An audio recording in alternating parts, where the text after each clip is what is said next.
Hey, what's up guys? Today I'm going to be doing a tutorial on this pretty basic function of bathroom care that not a lot of people know about. So basically they have this little thing right here.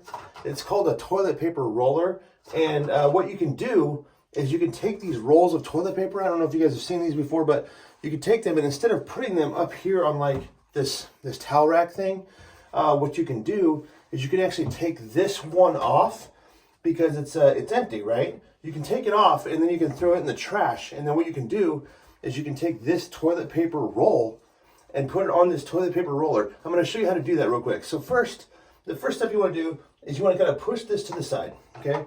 As far as it'll go. And you can grab this little metal thing right here and you push and it comes out, right? So then you take this empty roll, you take it off of there and you just place it right there in the trash can. I know it's crazy. It seems a lot easier than it actually is, but then you take this metal roll and you put this toilet paper roll on it.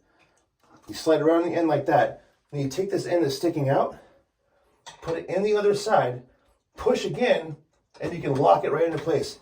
And just like that, your toilet paper roll is on the toilet paper roller. And that right there, simple step, simple, easy to do thing on bathroom care. Yeah, let me know if you guys want any more of these tips. Like and subscribe for more.